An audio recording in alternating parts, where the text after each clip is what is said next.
जय हिंद एवरीवन। मेरा नाम निखिल उपाध्याय है और आप मेरा चैनल निखिल उपाध्याय मीडिया देख रहे हैं। हम अपनी एनसीईआरटी सीरीज क्लास 11th की हिस्ट्री का part 4 of this video start करने वाले हैं। मैं सोचने लग गया था कौन सी पार्ट है, भूल गया था। हाँ, तो हमारा जो टॉपिक है वो है the native people loses there land.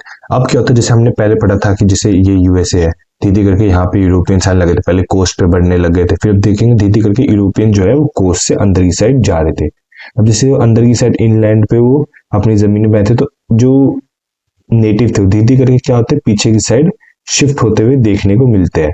तो इससे पता चलता है कि जो नेटिव थे वहां पे अपनी जमीन कैसे लॉस करने लगे। मतलब कुछ यूरोपियन ने उनकी जमीन धोखे से खरीदी, कुछ उनसे ऐसी छीन ली, कुछ वॉर में जीत गए। तो ये सारी चीजें थी, काफी सारे रीजन। तो हम एक एक करके इन रीजन को पढ़ेंगे। In the US, as settlement expanded, the natives were induced or forced to move after signing treaties selling their land. अब कहता है जैसे जैसे यूएसए में सेटलमेंट बढ़ रही थी, धीरे धीरे करके क्या होती है, एक्सपैंड होती थी। जो नेटिव थे इन्हें फोर्स किया गया था या इनसे जबरदस्ती क्या करवाया गया, इन्हें पीछे ढकेलने की कोशिश की। मैंने जैसे बताया था कि यूएसए में पहले नेटिव यहाँ रहते थे, फिर उन्हें पीछे ढकेल दिया, अब यहाँ कर दिया, यहाँ से उन्हें और पीछे ढकेल दिया, यहाँ कर दिया। अब ये कैसे होता, उनके साथ ट्रीटीज साइन करके। अब ट्रीटीज में क्या था कि हम तुम्हारी जमीन पे कब्जा करना चाहते हैं, उसके बदले हम तुम्हें एक्स अमाउंट ऑफ मनी दे देंगे और तुम क्या हो, ये जमीन हमें बेच दो। The prices paid were very low. अब क्या था, मान लो ये जो जमीन है ये 100 रुपए की है, बट यूरोपियन उन्हें कितने रुपए देते थे, 10 रुपए देते। कहते हम तुम्हें 10 ही रुपए देंगे और ये जो लैंड है, ये लैंड अब से किसका हो जाएगा, यूरोपियंस का हो जाएगा। तो यही चीज बता रखी, the prices were very low and there were instances when American, a term used to mean कहाँ गया, Americans, a term to mean European people in USA, cheated them by taking more land or paying less than they promised. अब क्या था इसमें, दूसरा पहला incident हुई जितनी जमीन है उससे कम दाम में, और दूसरा इंसिडेंट क्या था, अब यहाँ पे टर्म पहली बार यूज हुआ अमेरिकन, पहले नेटिव यूज किया गया था। अमेरिकन को बोला गया है कौन, a term use to mean the European people of USA. European people जो यूएसए के थे उन्हें हमने क्या कह दिया गया, अमेरिकन कह दिया गया। इससे पहले हम यूरोपियंस ही कहा करते थे, अब हम उन्हें अमेरिकन कहेंगे जो यूएसए में आके सेटलमेंट करने लग गए थे। उनने क्या किया, cheated them by taking more land और paying less than the promise. अब मान लो ये जमीन है, मैंने आपको बताया था ये जमीन की वैल्यू क्या है, 100 रुपए, इस लैंड की वैल्यू 100 रुपए। यूरोपियन ने कहा हम आपको 10 रुपए देंगे। अभी कैसे भी करके नेटिव ने इन्हें क्या कर दिया, साइन मार दिया अपनी जमीन के ऊपर, बट इन्हें 10 रुपए भी नहीं दिए, उन्हें दिए इन्हें 5 रुपए। यही चीज बोल रखी, टेकिंग मोर लैंड, जितनी उनसे बात की उससे ज्यादा जमीन ले ली और उन्हें कम पैसे दिए जितना उन्हें प्रॉमिस किया था। प्रॉमिस 10 रुपए का था बट मिला उन्हें कितना, 5 रुपए। ये बात समझ रही। Even high official saw nothing wrong in depriving the native people their land of land. अब कहते हैं जो हाई ऑफिशियल थे, जो यूएसए से हाई ऑफिशियल आके यहाँ बैठे हुए थे, जिनने अपनी गवर्नमेंट सिस्टम बनाई, उन्हें भी कोई इस चीज में गलती कोई लगी नहीं। क्यों नहीं गलती लगी, क्योंकि आके देखो ये यूएसए है, यहाँ पे आके अगर कोई गवर्नमेंट बन रही है वो भी यूरोपियन गवर्नमेंट है, यहाँ पे आके अगर कोई लैंड उनसे ले रहा है वो भी यूरोपियन आदमी है। तो गवर्नमेंट को कोई गलती लगी नहीं कि ये लैंड इनसे जबरदस्ती छीनी जा रही है, गलत तरीके से छीनी जा रही है या नेटिव को सप्रेस किया जा रहा है, क्योंकि अल्टीमेटली है तो उन्हीं के लोग। This is seen by episode of Georgia, a state in USA official had argued that Cherokee tribe was governed by state law but could not enjoy the right of citizen. अब यहाँ पे हम एक एग्जाम्पल की बात करें, कौन सी, Georgia state की, कहाँ पे, यूएसए में। अब वहां पे हुआ कि वहां पे एक ट्राइब रहती है जिसका नाम क्या था, चेरोकी ट्राइब। ठीक है, अब चेरोकी ट्राइब को बोला गया कि तुम्हें ना हम स्टेट लॉ गवर्नमेंट मतलब स्टेट लॉ के अंडर तुम्हें हम लॉ करेंगे, मतलब कि एक टाइप से तुम्हारा जो भी रूल रेगुलेशन होगा वो स्टेट लॉ का कानून बनाएगा और उससे तुम्हें फॉलो करना पड़ेगा। तो चेरोकी ट्राइब ने कहा चलो ठीक है हम मान लेते हैं।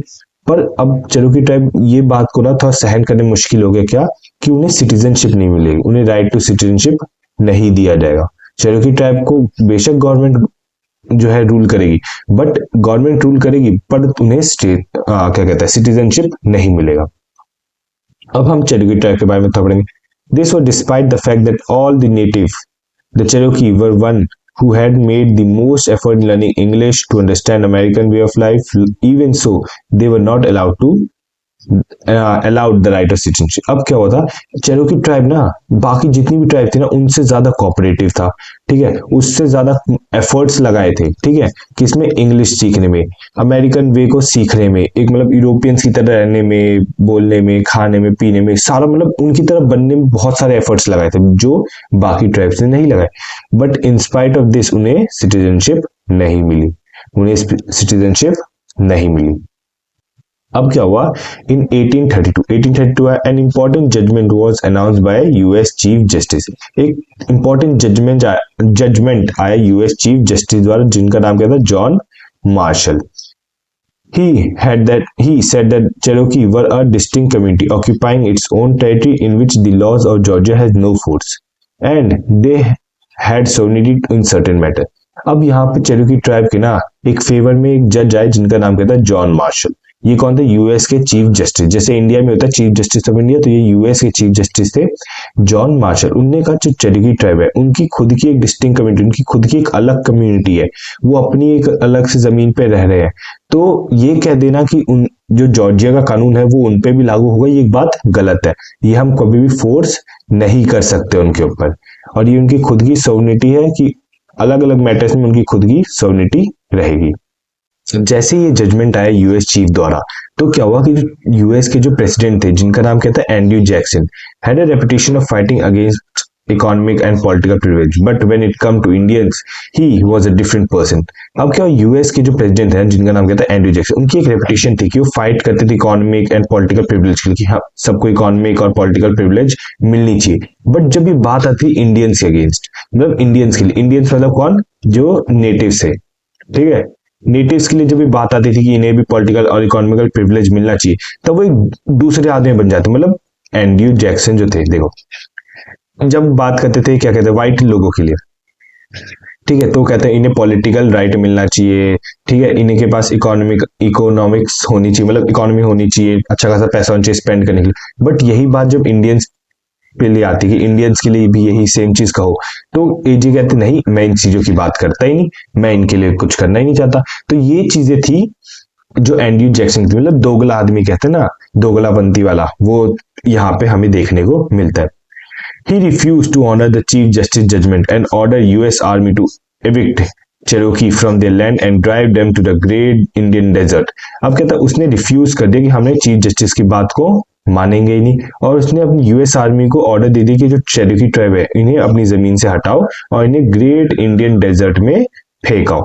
अब 15,000 पीपल 10 फोर्स टू गो। अब 15,000 लोगों को पता है इंडियन मतलब ग्रेट अमेरिकन डेजर्ट में फेंक दिया गया था। Over a quarter died along the trail of tears. अब ये जो सीने, और उसमें से जिस मान लो 15,000 है, उसमें से 1/4 की तो वही मतलब डेथ हो गई थी, 1/4 की। अब देखो 1/4 अप्रोक्सीमेटली कितना वो लोगों की डेथ हो गई थी। इस इंसिडेंट को क्या कहा गया था, ट्रेल ऑफ टीयर्स। ये बात समझ में आ गई, चलो आगे चलते हैं। Those who took the land occupied by tribe justified it by saying that native did not deserve to occupy the land which they did not use the maximum। अब जिन लोगों ने ना नेटिव की जमीन को क्या किया, ऑक्यूपाई किया, उनने जस्टिफिकेशन क्या दी कि नेटिव जो है ना वो डिजर्व नहीं करते इस लैंड को, नेटिव का हक ही नहीं बनता कि ये वो जमीन पे आए, बैठे और रहे, जिन्हें वो मैक्सिमम अपनी कैपेसिटी में यूज कर ही नहीं सकते। मतलब ये लैंड है, नेटिव यहाँ रहते थे, वो सिर्फ उतना ही उगाते थे, मान लो इस लैंड की कैपेसिटी 100 है, बट वो 10 ही किलो उगाते थे और कहते हैं हम 10 किलो में अपना खा पी सकते हैं, हमें क्यों 90 किलो एक्स्ट्रा उगाना, ठीक है। बट यूरोपियन जब आए, यूरोपियंस ने कहा कि नहीं भाई, नेटिव को यहाँ से भगाओ, ये अगर 100 किलो लैंड उगा सकते तो हम क्या करेंगे, इसे 100 किलो उगाएंगे, हम इसकी मैक्सिमम कैपेसिटी पे इसे क्या करेंगे, इसका प्रोडक्शन को बढ़ाएंगे। बट नेटिव क्या थे, नेटिव तो अपनी मैक्सिमम कैपेसिटी पे नहीं चलते थे, नेटिव के हिसाब से तो जितना उगाओ उतना खाओ और उतना ही में खुश रहो। आगे They went on to criticize them for being lazy। उन्हें क्रिटिसाइज किया गया किस लिए, कि वो लेजी है, नेटिव क्या है, लेजी लोग है। Since they did not use craft skill to produce good for market। अब वो इन्हें लेजी क्यों कहा गया? क्योंकि उनके पास ना मतलब स्किल थी, नेटिव के पास काफी सारी अच्छी अच्छी स्किल थी, बट वो उन्हें मार्केट में नहीं लेके जाते, वो उन्हें बाहर बेचने के लिए यूज नहीं करते थे, क्योंकि अब जब बेचने के लिए आएंगे तुम्हें मैक्सिमम नंबर चाहिए, ज्यादा से ज्यादा नंबर चाहिए, तो इसीलिए वो कहते हैं कि यार इन्हें ज्यादा बनाना पड़ेगा, इसलिए आलस दिखा रहे हैं, इस वजह से मार्केट में ही सामान को नहीं लेके जाते हैं। For not being interested in learning English और ड्रेसिंग करेक्टली। अब दूसरे इसलिए वजह से लेजी है क्योंकि ना ये इंग्लिश सीख रहे, ना ही ये अच्छे तरीके से कपड़े पहन रहे, ये अपने वही नेटिव कपड़ों में घूम जा रहे हैं, हमारी तरह अच्छे तरीके से वेल ड्रेस नहीं कर रहे। They deserve to be die out, they argued, उन्हें मार देना चाहिए, ये डिस्कशन भी हुई थी अमेरिका में। The prairies were cleared for farmland and the wild bison killed off. अब क्या था, जो प्रेरीज थी, जो ग्रासलैंड को कहा गया प्रेरीज, तो वो जो यूएसए में थी उसे क्या कर दिया गया था, क्लियर कर दिया गया था, पूरा तरीके से काट दिया गया था। वाइल्ड बिसन वर किल्ड, जो वाइल्ड बिसन जो जानवर था जिनकी लार्ज नंबर में हंटिंग होती थी फर के लिए, उसे भी क्या कर दिया गया था, मार दिया गया था। Primitive man will disappear with the primitive animal, wrote a visiting Frenchman. एक फ्रेंचमैन ने लिखा कि जो प्रिमिटिव मैन है, प्रिमिटिव मैन कौन, नेटिव, नेटिव है, वो क्या हो जाएगा, एक टाइम आएगा जब ये गायब हो जाएंगे विथ प्रिमिटिव एनिमल, जो पुराने जानवर, मतलब जैसे जो एंशिएंट टाइम से जानवर रहते वाले उन्हीं की तरह प्रिमिटिव मैन भी क्या हो जाएंगे, गायब हो जाएंगे, मतलब उन्हें इतनी बुरी तरीके से रखा जा रहा है। Meanwhile, the native were pushed westward, given land elsewhere, but often move against if any mineral lead or the gold found in the on their land. Many in their land. अब क्या था कि जैसे ये यूएसए है, USA पहले coast पे रहते थे ट्राइब्स, फिर इन्हें अंदर पुश किया, फिर और अंदर पुश किया। यही चीज बता रहे हैं कि ये जो मूवमेंट हो रही है ये क्या हो रही है, वेस्ट वर्ड, वेस्ट वर्ड, मतलब ईस्ट से वेस्ट की तरफ जा रहे हैं। और given land elsewhere but often moved again. अब क्या था, मान लो कि ये यूएसए यहाँ पे वो रहते थे, उन्हें जमीन यहाँ पकड़ा दी, ठीक है, ए जगह पे रहते, उन्हें ए से हटा के बी पे पकड़ा दिया, बट अब ये देखो जैसे वो बी पे गए, अब अगर वहां पे क्या मिल गया, कोई गोल्ड मिल गया, कोई ऑयल मिल गया, या कोई लैंड मिल गया, या कोई मिनरल मिल गया, तो उन्हें इस बी लैंड से भी हटा के सी लैंड पे भेज दिया जाता था।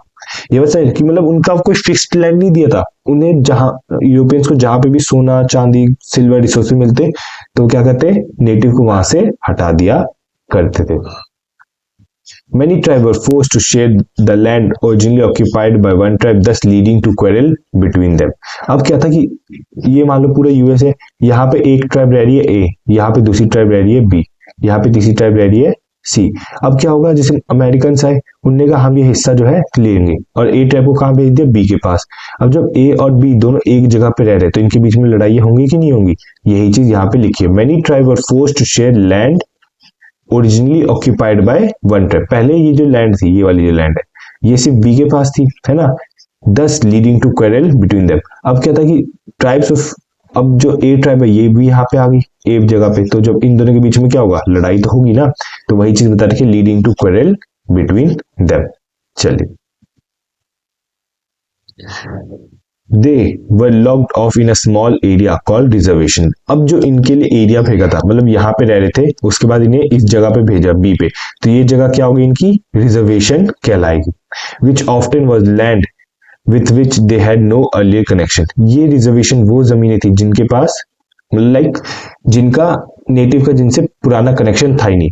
अब ये नेटिव तो यहाँ रह रहे हैं ना, इनका तो इस लैंड से कनेक्शन है, इस वाली लैंड, इस बी वाली लैंड से तो कोई कनेक्शन नहीं है ना, तो बट इन्हें यहाँ से उठा के बी पे भेज दिया, तो ये क्या हो गया, इनका अब कनेक्शन बनाना पड़ेगा, ये जमीन इनको रिजर्व कर दी गई थी।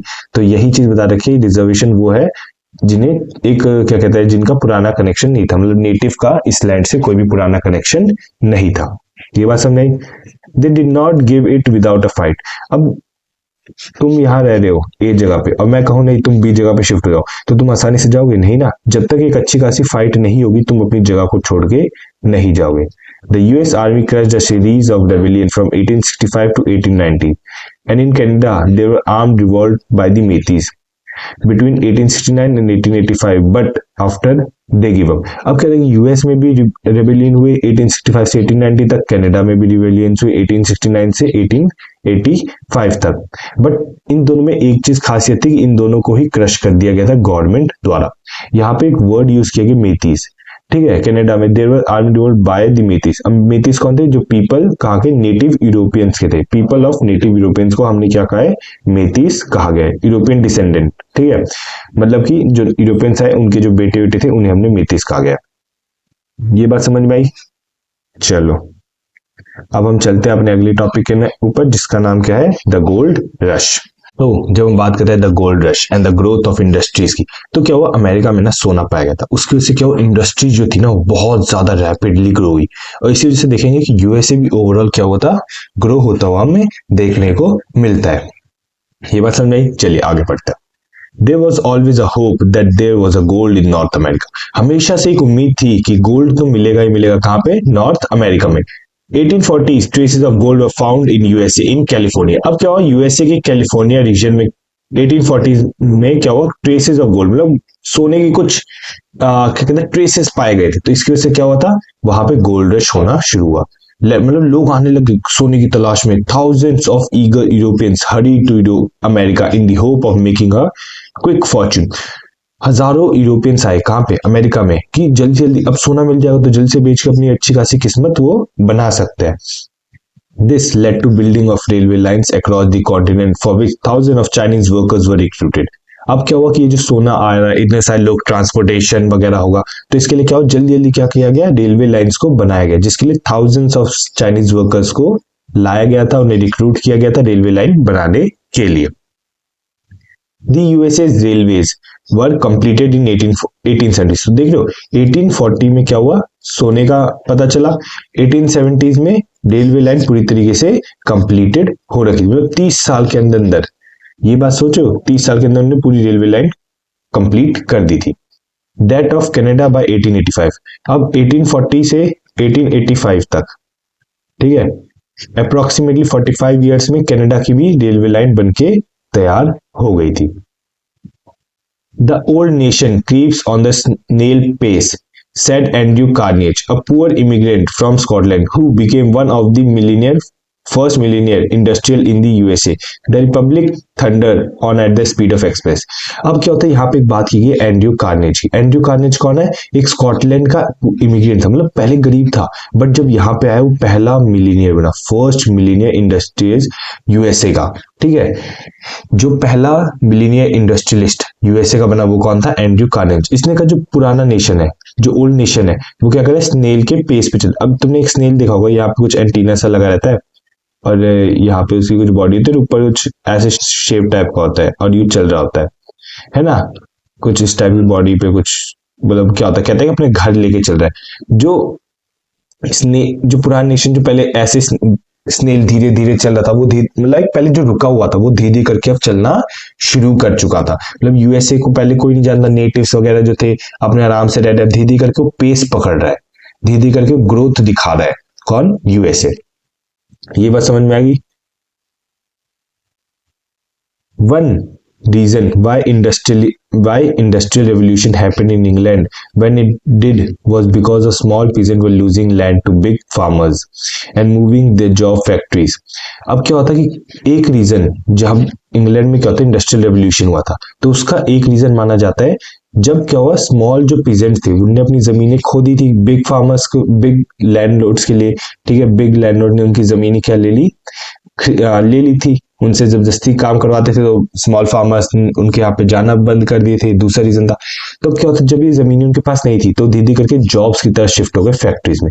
जब ज्यादा लोग आएंगे फैक्ट्रीज में तो ज्यादा काम होगा, जब ज्यादा काम होगा तो ज्यादा प्रोडक्शन होगा तो क्या होगा, एक इंडस्ट्रियल रेवोल्यूशन हमें देखने को मिलता है। ये बात समझ लगी कि स्मॉल फार्मर्स जो स्मॉल पीजेंट्स थे उनकी लैंड को ले लिया गया, उनसे काम जबरदस्ती का करते तो कर नहीं रहे थे, तो ये उन्होंने कहा यार कौन अब काम करे, कौन मालिक की बात से, इससे अच्छा हम जॉब करते हैं। इस जॉब की वजह से क्या हुआ, इंडस्ट्रियल रेवोल्यूशन की ग्रोथ हमें देखने को मिलती है।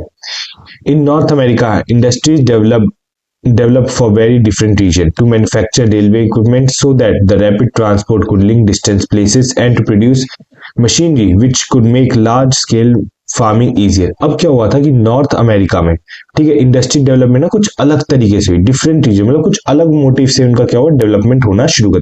उनका मोटिव क्या था, रेलवे इक्विपमेंट्स बनाना, कि ज्यादा से ज्यादा जल्दी क्या हो, ट्रांसपोर्टेशन हमें देखने को मिले, मशीनरीज प्रोवाइड करना, ये सारी चीजें क्या हो जिसकी वजह से क्या हो, फार्मिंग जो हो और आसानी से और ज्यादा से ज्यादा स्केल पे हो। तो नॉर्थ अमेरिका में जो इंडस्ट्री सेटअप हुई उनकी यही दो मोटिव थे। पहला क्या था, ट्रांसपोर्ट, दूसरा फार्मिंग। ठीक है, बाकी जगह पे इसके अलग चीजों से डेवलपमेंट होती हुई हमें देखने को मिलती है। The industrial town grew and the factories multiplied both in US and Canada. अब कहते हैं इंडस्ट्रियल टाउन जो थे, जो ये अगर पूरी यूएसए तो यहाँ पे एक टाउन है तो यहाँ पे इंडस्ट्री सेटअप हुई है, तो ये जो इंडस्ट्रियल टाउन थे धीरे धीरे करके ज्यादा नंबर में आने लग गए और अच्छी खासी हमें ग्रोथ यहाँ पे देखने को मिलती है। और ये सिर्फ यूएसए में नहीं हुआ, कनाडा में भी हुआ था। In 1860, the USA had been underdeveloped country, and in 1890 it was leading industrial power of the world. ये जो लाइन है ये बहुत इंपॉर्टेंट है कि देखो 1860 में क्या था, जो यूएसए है वो क्या था, अंडर डेवलप, अनडेवलप, बिल्कुल डेवलप वो भी नहीं कि डेवलपिंग हो, अनडेवलप था। बट 1890s में क्या हुआ, वो लीडिंग पावर बन गया था इंडस्ट्रियल वर्ल्ड का। लीडिंग मतलब 30 साल के अंदर उसने अपनी इतनी अच्छी खासी ग्रोथ की कि वो टॉप लीडिंग पावर बन गया था इस वर्ल्ड में। ये मतलब उसकी फैक्ट्रीज को सब जानते थे, सब लोग उसके बारे में जानते हो। आज भी आप डिफेंस के बारे में जानते हो तो आपने सुना होगा लॉकहीड मार्टिन, काफी बड़े बड़े नाम है जो यूएसए में चलते हैं। आगे large scale agriculture also expand. अब यहाँ पे क्या हो, जब इंडस्ट्रीज बनी थी, फार्मिंग के ऊपर ध्यान दिया, तो लार्ज स्केल एग्रीकल्चर भी क्या हो यहाँ पे एक्सपेंड किया।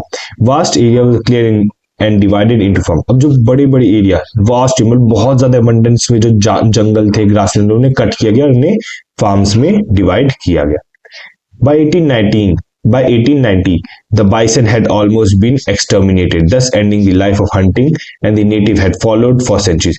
अब क्या हुआ 1890s में, क्या हुआ था, दो चीज हुई थी। एक पहला लीडिंग पावर बना था, दूसरा बाइसन को क्या कर दिया, ऑलमोस्ट खत्म कर दिया गया था। इसकी वजह से क्या हुआ, जो हंटिंग और जो गैदरिंग वाली जो लाइफ नेटिव जीते थे वो क्या हो गया था, अब धीरे धीरे करके खत्म होने लग गई थी। अब इतने लार्ज स्केल पे जानवरों को मारा गया तो नेटिव का तो रियल वो था, क्या कहते हैं, अपना लाइवलीहुड किस बेसिस पे था कि उन्हें ये जो जानवर है उन्हें कम मारेंगे, थोड़ा बहुत ही एग्रीकल्चर करेंगे और अपना गुजारा करेंगे। बट जानवर ही नहीं बचे तो मार के उन्हें खाएंगे कैसे, उनके स्किन को कैसे यूज करेंगे, उनके वुल को कैसे यूज करेंगे, फर को कैसे यूज करेंगे। तो ये नेटिव के लिए परेशानी बनती चली गई थी। अब क्या हुआ 1892 में USA continental expansion was complete. अब 1892 में क्या हुआ, यूएसए ने धीरे करके अपने आप को एक्सपेंड करा था। अगर ये पूरा यूएसए, असली में यूएसए सिर्फ इतना था, ये कुछ ब्रिटिश का हिस्सा था, ये कुछ जर्मनी का हिस्सा था, ये कुछ पोलैंड का हिस्सा था, ये पोर्चुगीज का हिस्सा था। तो ऐसे अलग अलग एम्पायर ने, अलग अलग कंट्रीज ने इन पे हिस्सा करा। बट 1892 में क्या, यूएसए ने पूरा इसके ऊपर टेक ओवर कर दिया और इसे अब लिख दिया the USA, United States of America. कब हुआ था 1892 में। ये बात समझ आई। The area between the Pacific Atlantic ocean divided into states, there was, अच्छा स्टेट्स, ये बात सुनो ध्यान से। अब यहाँ पे बोला पैसिफिक और अटलांटिक, या पिक्चर के बाद देखो, ये अगर यूएसए है, इसके ईस्ट साइड में जो है वो है अटलांटिक ओशन, ठीक है। बट अब इस साइड पे क्या है, वेस्ट साइड पे पैसिफिक। तो वही चीज बोला है, जो लैंड पैसिफिक और अटलांटिक के बीच में है वो क्या हुआ, काफी हिस्सों में डिवाइड हो गया था। मतलब डिवाइड मतलब स्टेट्स डिवाइड हो गए थे, ठीक है, country. There no longer remained frontier that had pulled European settler west and many decades. Within a few years, USA was setting up its own colonies in Hawaii, Philippines, and it had become an imperial power. अब क्या हुआ था कि ऐसी कोई जगह भी नहीं बची थी, यूएसए में कोई जगह भी नहीं बची थी जहां पे यूरोपियंस क्या हो, जिन्हें एक्सप्लोर ना किया, यूरोपियंस वहां पे नहीं गए हो। काफी सालों तक यूरोपियन देखा, बट उन्होंने हर जगह यूएसए की देख रखी थी। और कुछ सालों में क्या हुआ, यूएसए ने अपनी कॉलोनी बनाई, कहां पे, हवाई और फिलीपींस में, जो कि उस टेरिटरी के बाहर है। हवाई यूएसए से दूर है, उसकी टेरिटरी से जॉइंट नहीं है। तो फिलीपींस और यूएसए में क्या हुआ था, फिलीपींस और हवाई में क्या हुआ, यूएसए ने अपनी कॉलोनीज वहां पे बनाई और ऐसे ही करके उनका नाम इंपीरियल पावर में आ गया था। ये बात समझ में आई। अब हम पढ़ने वाले कॉन्स्टिट्यूशनल राइट के बारे में। अब कॉन्स्टिट्यूशनल राइट क्या हुआ, जब नेटिव के बारे में इतना अत्याचार था, उनसे जमीनें छीन ली गई थी, ठीक है, तो काफी थोड़े बहुत रिपरकशंस होंगे जो नेटिव अमेरिकन के बीच में और अमेरिकन और यूरोपियंस के बीच में। अब ये क्या होगा देखते हैं। The democratic spirit which had been rallying cry of the settlers in Their fight for independence in 1970s came to define the identity of US against the monarchy, aristocracy and the old world. अब ये चीज देखो, यहाँ पे बात की democratic spirit की। अब ये मान लो यूएसए है, ठीक है, ये क्या है यूएसए, यहाँ पे क्या है यूरोपियन। यूरोपियंस यहाँ से कहाँ पे आए थे, यूएसए में आए थे, किस लिए आए थे, एक बेटर लाइफस्टाइल के लिए, ठीक है, क्या कहते हैं उसे, पैसा कमाने के लिए, रिच बनने के लिए, प्रॉस्पेरिटी के लिए। अब क्या हो, जो यहाँ पे लोग यूरोपियन से भाग के आए, यूरोपियन ने कहा यार देखो हमारे यूएसए में कितने लोग हैं, 100 लोग हैं, हमारे यूएसए में कितने लोग हैं, 100 लोग हैं। जब हम सारे के सारे यूएसए में यूरोपियंस ही लोग हैं, तो यूरोपियंस के जो रूल्स है, यूरोपियंस के जो कानून है, वो भी यूएसए में फॉलो होना चाहिए। तो ये बात समझ आई। बट यूएसए के लोगों ने कहा नहीं, हम तो यहाँ अपनी प्रॉस्पेरिटी के लिए, रिचनेस के लिए, लाइफस्टाइल के लिए, हम अपने खुद के कानून यहाँ पे बनाना चाहेंगे, हमें कोई भी लिंक नहीं चाहिए यूरोपियन से, हम अपनी खुद की अलग से कंट्री बनाएंगे, क्योंकि तुमने तो, तुम्हारे यहाँ तो हमें कोई अपॉर्चुनिटी मिली नहीं, बट यूएसए में अपॉर्चुनिटी मिली। अब तुम अपने ही कानून हमारे यहाँ ले आओगे तो फायदा क्या होगा हमारे यूएसए आने का। तो ये बात समझ, एक डेमोक्रेटिक स्पिरिट इसलिए बोला गया कि एक आजादी की भावना, जो सेटलर्स यूरोपियन से अमेरिका में आके सेट हो गए थे, वो चाहते थे कि हमारी किससे, यूरोपियन से आजादी हमें मिल जाए। ये बात समझ आई। अब ये जो फाइट थी डेमोक्रेसी की 1700 से स्टार्ट हुई थी, ठीक है, ये बात समझ आ गई। अब यहाँ पे बोले मोनार्चीज एंड एरिस्टोक्रेसीज के अगेंस्ट हुई थी, मोनार्चीज एरिस्टोक्रेसी मतलब यूरोपियंस के अगेंस्ट पे ये फाइट हो रही थी। Also important of them was that their constitution included individual right to property which the state could not override. उन्होंने कहा जब हम अपना कॉन्स्टिट्यूशन बनाएंगे तो उसमें एक चीज खा सकेंगे, राइट टू प्रॉपर्टी, जिसे स्टेट भी क्या ना कर सके, ओवरराइड ना कर सके, स्टेट भी उसे हटा नहीं सकेगी। अब इस राइट टू प्रॉपर्टी अगर आप इंडियन कॉन्स्टिट्यूशन में देखो तो आज के टाइम पे हमें 300A में मिलता है, पर अर्लियर में हमें हमारे फंडामेंटल राइट्स के अंदर मिलता था, बाद में 42nd अमेंडमेंट के तहत इसे हटा दिया गया था। ये काम का नहीं है, बस आपको इंफॉर्मेशन के लिए बता था। Both democratic rights, the right to vote and representative congress and the presidency and the right to property were only white man. अब जो यहाँ पे राइट की बात की, कौन सी, राइट टू वोट की, और यहाँ पे for representative and for presidency, ठीक है, और राइट टू प्रॉपर्टी की, राइट डेमोक्रेटिक राइट जैसे कि right to property, right to vote and right to property क्या हुई थी, सिर्फ व्हाइट मैन के लिए थी, ठीक है, ये बात समझ में आई। कॉन्स्टिट्यूशन राइट की बात की, बट सिर्फ और सिर्फ व्हाइट मैन के लिए, जो यूरोपियंस यहाँ पे आके सेटल हो गए, सिर्फ उनकी बात की, नेटिव की बात नहीं की गई थी। तो एक बंदे का नाम आता है जिसका नाम है डैनियल पॉल। डैनियल पॉल कौन है, एक कनाडा का native, pointed out in 2000 that Thomas Paine, the champion of democracy at the time of war of American independence and the French revolution, used the Indian as a model of how society might be organised. अब Daniel Paul ने कहा, जो कि Canadian native था, उसने कहा 2000 में Thomas pen जो कि क्या कहलाते हैं, चैंपियन ऑफ डेमोक्रेसी, मतलब डेमोक्रेसी लाने में इनका बहुत बड़ा योगदान था, ठीक है, कब, वॉर ऑफ अमेरिका इंडिपेंडेंस, जब अमेरिका वॉर लड़ा था अमेरिका इंडिपेंडेंस के लिए, और फ्रेंच रेवोल्यूशन के टाइम पे। तो उन्होंने कहा कि जो थॉमस पॉल थे, उनने बोला था कि जो अगर हमें अपनी सोसाइटी बनाई तो हमें इंडियंस से सीखना चाहिए, इंडियंस मतलब नेटिव, ठीक है, ये मत सोचना हम इंडियंस की बात हो रही है, नेटिव्स की बात की, नेटिव से सीखना चाहिए कैसे एक सोसाइटी का मॉडल रहना चाहिए, कैसे सोसाइटी क्या होनी चाहिए, ऑर्गेनाइज्ड वे में रहनी चाहिए। He used this to argue that the Native Americans, by their example, sowed the seed of the long drawn movement towards the democracy of the people of Europe। अब क्या था, ये जो मूवमेंट हो रही थी, जब ये थॉमस पेन जब ये सब चीजें कैरी, तो इसमें क्या कहते हैं, एक बीज बो दिया था, एक क्या कहते हैं, एक बीज को बो दिया गया था, किसके दिमाग में, अंदर लोगों के दिमाग में, कि हमें आजादी चाहिए, हमारा जो डेमोक्रेसी हमारा खुद का हक है। तो ये इस टाइप की चीजें क्या होने लगी थी, कॉन्स्टिट्यूशन राइट की तरफ लोगों को धकेलने लग गई थी, ठीक है। तो अभी के लिए इतना ही, फिर आगे हम अपनी नेक्स्ट वीडियो में करते हैं। तो अभी के लिए जय हिंद, और मुस्कुराते रहिए।